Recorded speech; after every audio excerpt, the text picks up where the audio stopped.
Evening everyone. आज हम पढ़ेंगे heredity.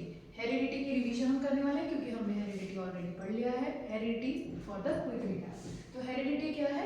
It is a transfer of one character, it is a transfer of character from one generation to the other generation. जब हमारे parents से हमें जो कैरेक्टर्स मिलते हैं उसे हम हेरिडिटी कहते हैं। ठीक है, और उस ब्रांच को जो स्टडी करती है, जो ट्रांसफर हो रहे कैरेक्टर्स, उसको हम बोलते हैं जेनेटिक्स। जेनेटिक्स से हमने वर्ड लिया जीन। जीन के थ्रू ही हमारे कैरेक्टर्स क्या होते हैं? ट्रांसफर होते हैं, right. So will quickly recap it. Variations. Variations क्या होती है? बदलाव, चेंजेस।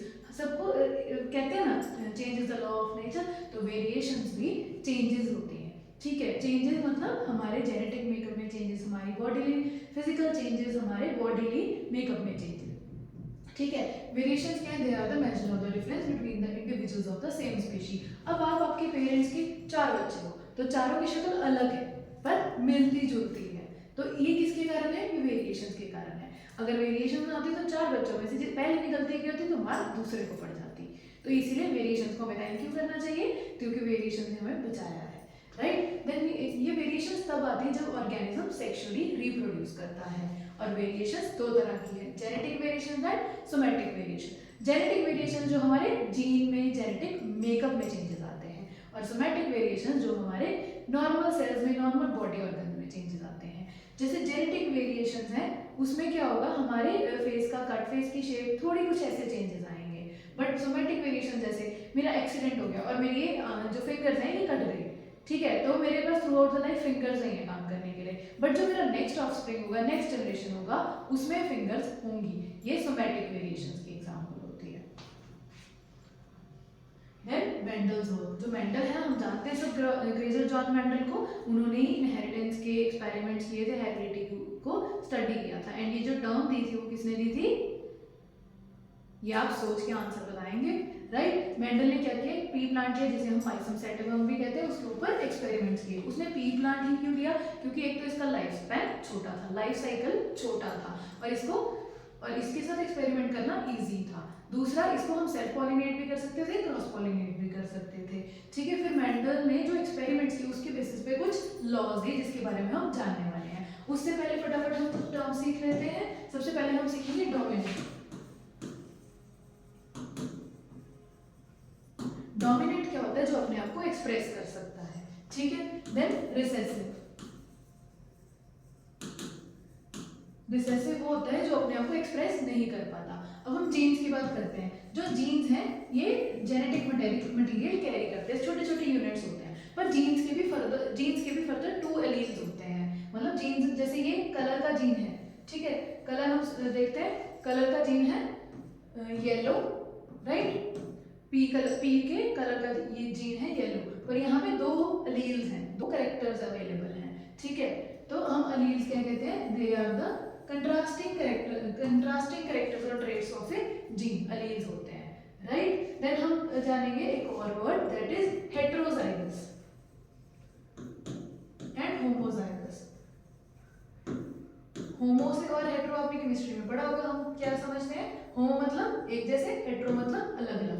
जब जीन्स का कॉम्बिनेशन सेम हो, जैसे कि ये दोनों कैपिटल वाई है फॉर येलो, तो ये होमोजाइगस है। बट जब ये अलग अलग हो, एक कैपिटल वाई, एक स्मॉल वाई, कैपिटल वाई जो डोमिनेंट कैरेक्टर्स के लिए हम कैपिटल यूज करते हैं और रिसेसिव कैरेक्टर्स के लिए हम स्मॉल यूज करते हैं, तो हेटेरोजाइगस होता है कैपिटल वाई स्मॉल वाई, ठीक है। देन हमारे पास जीनोटाइप एंड फिनोटाइप, 2 टर्म्स ये हैं।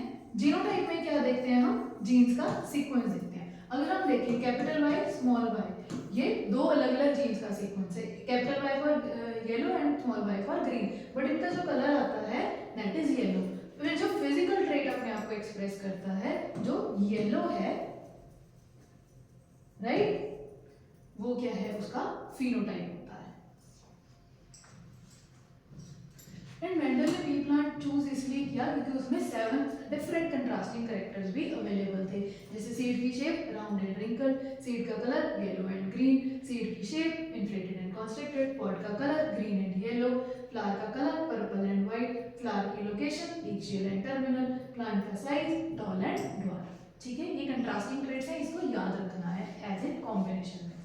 इनमें जो ये कंट्रास्टिंग पेयर ऑफ कैरेक्टर्स है, इनमें एक डोमिनेंट एक रिसेसिव है, जैसे round dominant, wrinkle recessive, yellow dominant, green recessive. अब मेंडल ने क्रॉस परफॉर्म किया मोनोहाइब्रिड। मोनो मतलब वन, सिंगल, ठीक है। सिंगल कैरेक्टर को स्टडी करने के लिए उसने एक कुछ पी प्लांट्स लिए, उसमें उन्होंने टॉलनेस का कैरेक्टर चेक करना था। टॉल, प्योर टॉल हमने फादर ले लिया, कैपिटल टी, और प्योर डार्क हमने एक और पेरेंट ले लिया, स्मॉल टी। तो ये हमारी क्या हो गई, एफ नॉट जनरेशन। पेपर में लिखना मत भूलना, ठीक है। जब हम क्रॉस करते हैं तो जब भी रिप्रोडक्शन प्रोसेस होता है तो उससे पहले क्या फॉर्म होते हैं, गैमीट्स फॉर्म होते हैं। तो हम इनके गैमीट्स बनाएंगे, capital T, then small T, ठीक है। अब हमारे पास यहाँ पे सारे ऑफस्प्रिंग्स क्या बने, capital T, small T, all are hybrid या हेट्रोजाइगस टॉल, ठीक है। अब आप सोचोगे मैम तो ऐसे ही बना दिया, मैं आपको साइड में स्क्वायर बना के भी दिखा सकती हूँ कि कैसे आया। दोनों capital T, then small T, capital T, small T, capital T, small T, capital T, small T, capital T, small T, ठीक है। इन दिस वे हमें मिले सारे ऑल आर हाइब्रिड टॉल। अब यहाँ पे देखो, यहाँ पे सारे टॉल है, पर यहाँ पे एक एलील है कैपिटल टी मतलब टॉल का, एक एलील है ड्वार्फ का, ठीक है। अब ये हमारे पास क्या आ गई, हमारी F1 जनरेशन। ये है हमारे गैमीट्स, ठीक है। हमने लेबल करना नहीं भूलना है while we are making a cross, it is important. फिर हमने इन्हीं को ही सेल्फ पॉलिनेट कर दिया, तो हमारे पास दो तरह के जीन्स आ गए, कैपिटल टी, दो तरह के एलील्स आ गए, कॉम्बिनेशन आ गई capital T, small T. Then हम अगेन पुनेट स्क्वायर बनाएंगे, एक और पेरेंट का भी हम कॉम्बिनेशन ले लेते हैं, कैपिटल टी, स्मॉल टी। अब हम पुनेट स्क्वायर बनाएंगे, capital T, small T, capital T, small T. तो ये हो गया capital T, capital T, capital T, small T, capital T, small T, small T, small T, ठीक है। ये हमारे पास कौन सी आ गई, F2 जनरेशन। ये हमारे पास F2 जनरेशन के लिए गैमीट्स आए थे, ठीक है। ये लेबल करना नहीं भूलना है, इट इज इंपॉर्टेंट, ठीक है। फिर अब हम इसकी रेशो निकाल सकते हैं। अब हम इसे चेक करेंगे।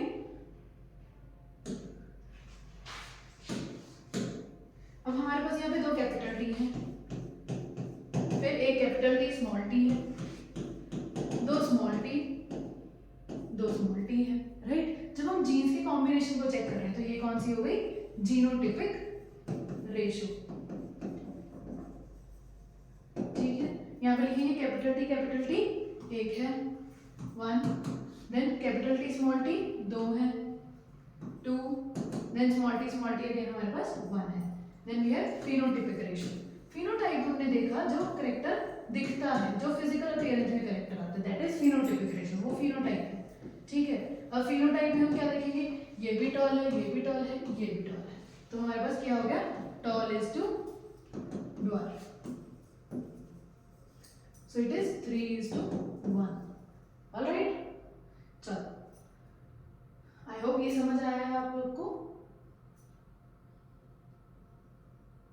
अब ये समझ आ गया, चलो let's move to the next part. अब डाइहाइब्रिड में क्या किया मेंडल ने, सबसे पहले हमने मोनोहाइब्रिड पढ़ा। मोनोहाइब्रिड में हमें दो तरह के रेशियोज मिले, genotype ratio is 1:2:1 for F2 generation and phenotype ratio is 3:1। अब डाइहाइब्रिड क्रॉस में हमने दो कैरेक्टर्स को स्टडी करना है। पहले हमने एक को किया था, मोनो मतलब एक, डाई मतलब दो, तो मोनोहाइब्रिड में एक कैरेक्टर को स्टडी किया, डाइहाइब्रिड में दो कैरेक्टर्स को स्टडी करेंगे। हम लेंगे राउंड येलो प्लांट्स, एक हम लेंगे प्योर राउंड येलो प्लांट्स,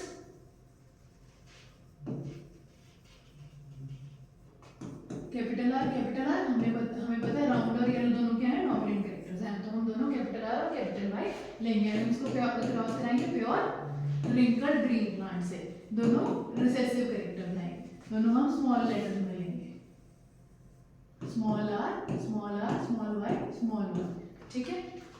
ये हमारे हो गए F0 जनरेशन या फिर पेरेंट्स ऑफ F1 जनरेशन। अब इनके हम बनाएंगे गैमीट्स।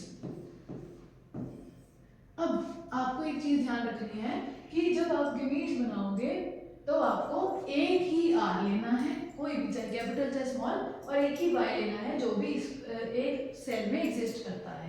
तो हम यहाँ पे लेंगे एक कैपिटल आर कैपिटल वाई, यहाँ पे भी कैपिटल आर कैपिटल वाई, और यहाँ पे भी हम लेंगे small R small Y small R small Y. तो हम इसका कॉम्बिनेशन बनाते हैं, देखते हैं क्या बनता है हमारे पास। Capital R capital Y capital R capital Y small R small Y small R small Y, हमारे पास आ गया capital R small R capital Y small Y. Then we have again capital R small R capital Y small Y, again capital R small R capital Y small Y, then again capital R small R capital Y small Y. तो हमारे पास सारे एक जैसे आ गए, so we can write all are hybrid round and yellow.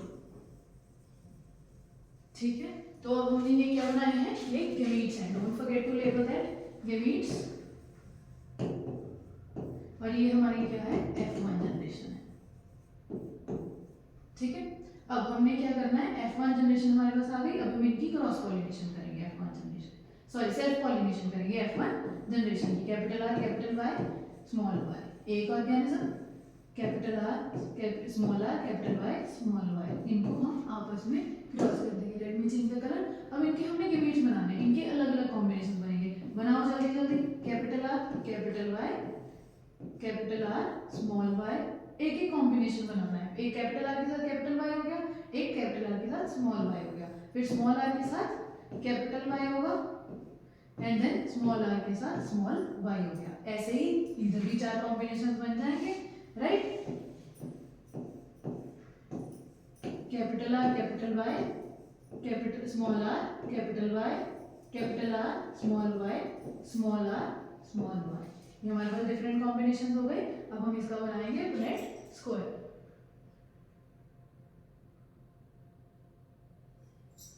यहाँ पे बनाते हैं पुनेट स्क्वायर, ये बनेगा हमारा पुनेट स्क्वायर। यहाँ पे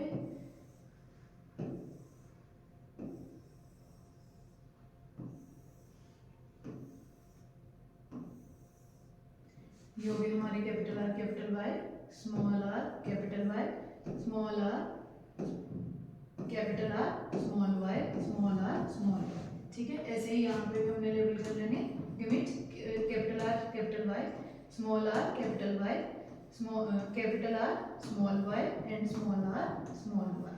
तो हमारे पास डिफरेंट डिफरेंट कॉम्बिनेशन बन जाएंगे। We have capital R capital Y capital R small R, just a minute.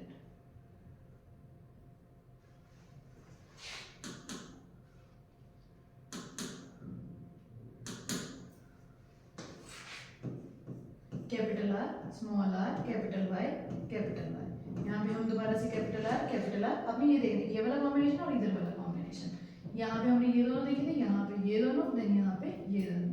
Capital R capital Y small Y capital R capital Y small Y. ठीक है, ऐसे ही दोबारा कैपिटल आर कैपिटल वाई, ठीक है, small R capital Y, then again capital R capital Y small y, again small r capital Y small y। ठीक है, capital R capital Y small y, ठीक है, capital R capital Y small y, ठीक है, capital R small y capital R small y small y,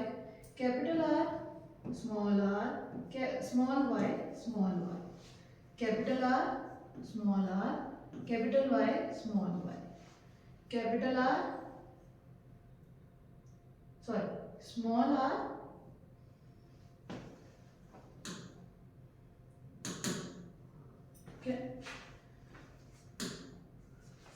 हाँ जी, हमारे पास यहाँ पे है small R capital Y small Y, ठीक है, capital R small Y small Y, then small R small Y small Y. ठीक है, ये हमारे पास आ गए कॉम्बिनेशंस। अब हम इसके रेशो निकालेंगे, हमारे पास फिनोटिपिक रेशो निकालेंगे इसकी। फिनोटिपिक मतलब कौन से एक्सप्रेस कर पा रहे हैं। ठीक है, तो हम कैसे निकालेंगे, हम देखेंगे राउंड येलो, जिसमें मतलब एक भी कैपिटल आर और एक भी कैपिटल वाई होगा। देखते हैं कितने हैं। चलो, एक राउंड येलो, 1 2 3 4 5 6 7 8 एंड 9। तो हमारे पास टोटल राउंड येलो 9 है। ठीक है, then will find round green, मतलब कैपिटल आर होना चाहिए पर येलो मतलब वाई स्मॉल होना चाहिए। Let's see, capital R with all the small Ys, capital R small Y 1, capital R small Y 2, capital R small Y 3 round green. चलो, then wrinkled yellow, मतलब small R होने चाहिए पर Y capital होना चाहिए।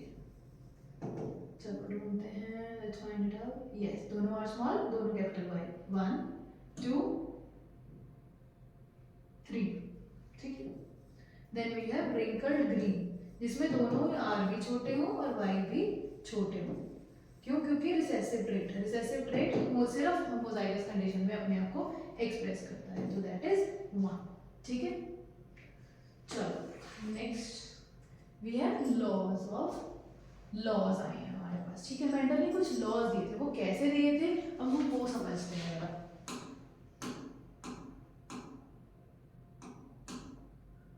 ये देखो, ये जो इसने कहा, मेंडल ने पहला लॉ दिया, law of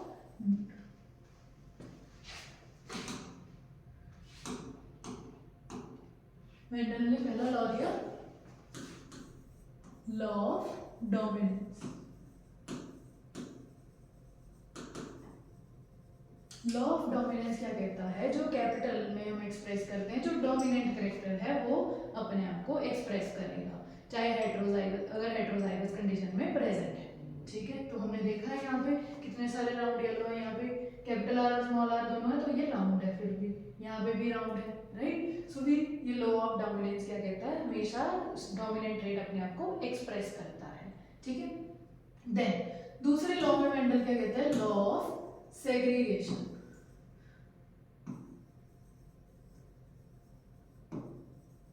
law of dominance के हम ये भी एग्जांपल देख सकते हैं कि हमारे पास यहाँ पे capital R small R, capital Y है, तो सारे पेरेंट्स एक जैसे, सारे ऑफस्प्रिंग एक जैसे हैं, बट सभी क्या है? All are hybrid, round and yellow. Green और रिंकल तो कोई है ही नहीं है सारे, क्योंकि सब में राउंड भी डोमिनेंट है, येलो भी डोमिनेंट है। ये डोमिनेंस की एग्जांपल दे सकते हो। लॉ ऑफ सेग्रीगेशन क्या कहता है?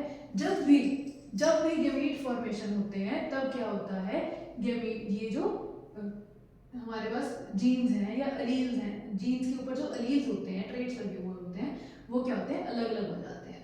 अब यहाँ पे पूरे सेल में 2 आर थे, 2 वाई थे, बट जब इसके गैमीट बने वो 1 आर 1 वाई हो गया। तो ये लॉ ऑफ सेग्रीगेशन है कि the alleles will segregate at the time of gamete formation।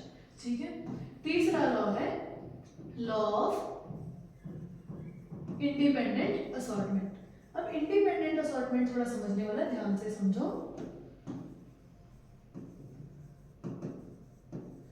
Independent assortment क्या कहते हैं कि मैं आजाद हूं, मैं किसी से नहीं चलता। ठीक है, मेरा कोई रिमोट या कोई है नहीं कि अगर कैपिटल आर जा रहा है उधर तो कैपिटल वाई भी जाएगा, ये कहता है। तो लॉ ऑफ इंडिपेंडेंट असॉर्टमेंट क्या कहता है? जब जहां पे कैपिटल आर आया है, जरूरी नहीं है कि वहां पे कैपिटल वाई भी आएगा, वहां पे स्मॉल वाई भी आ सकता है। तो ये लॉ ऑफ इंडिपेंडेंट असॉर्टमेंट है कि द कैरेक्टर एक्सप्रेसेस इटसेल्फ और assort itself independently at the time of gamete formation. ठीक है, so these are 3 laws of the Mendel. इसे हम फटाफट पढ़ लेते हैं, you can note this down. ये है मेंडल के 3 laws. The law of dominance that says the gene has 2 contrasting alleles and only one expresses itself in the organisation. और जो एक्सप्रेस करता है दैट इज डोमिनेंट जीन, जो नहीं express करता दैट इज डोमिनेंट एलील, और जो नहीं एक्सप्रेस करता दैट इज रिसेसिव एलील। फिर law of segregation. Law of segregation क्या कहता है? Traits gate segregated at the completely eight the time of gamete formation. ठीक है, यही हमने पढ़ा, कोई मिक्सिंग नहीं होती है।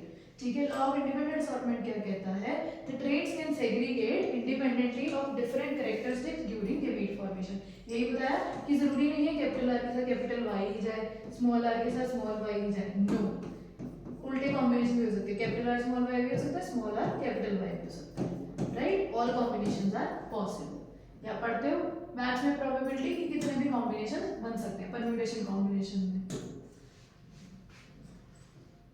Then we have sex determination. अब सेक्स डिटर्मिनेशन कैसे होती है, वैसे तो ये बैन है पर हम जेनेटिकली सेक्स डिटरमिन कर सकते हैं।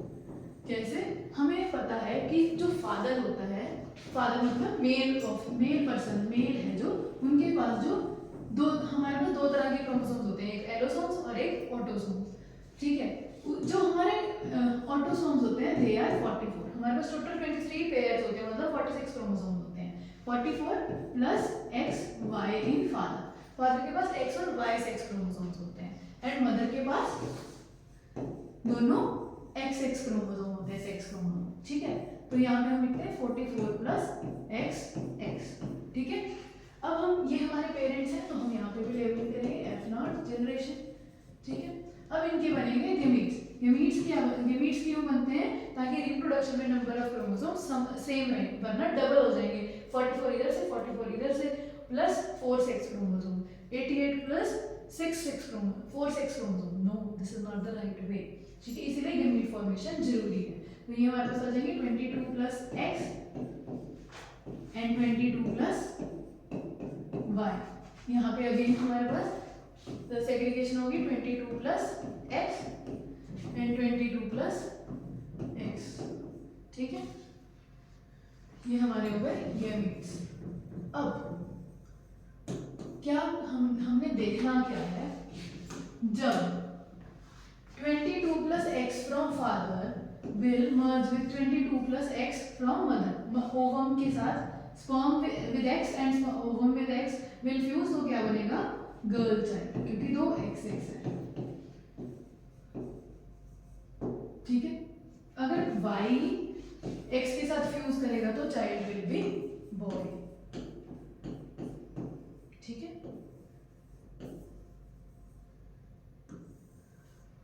सिमिलरली ऐसे भी बन सकते हैं ये कॉम्बिनेशन, ठीक है। तो ये जो कॉम्बिनेशन है एक्स वाई जहां पे भी होगा the child will be male और द बॉय, ठीक है, जहां पे एक्स एक्स होगा the child will be female और द गर्ल, ठीक है।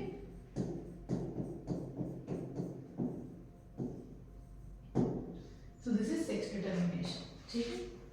Any doubt to anyone in that? You can ask. So आज हम इतना ही, आज हमने पूरा हेरिडिटी चैप्टर रिवाइज कर लिया। So you should all practice the PYQs. चलो एक PYQ मैं आप लोगों को लिखवाती हूँ। ये जो सेक्स डिटर्मिनेशन है, this is very important question, एक इसके ऊपर ही क्वेश्चन बनता है। स्टेटमेंट होती है father is responsible for the determination of sex in child. Justify your statement. So father is responsible, you can conclude father के पास एक X sperm है, एक Y sperm है, but it depends upon कौन सा sperm fuse करेगा, but probability is 1/2, X भी कर सकता है, Y भी कर सकता है, ठीक है। So that's all for today. Thank you. Have a nice day.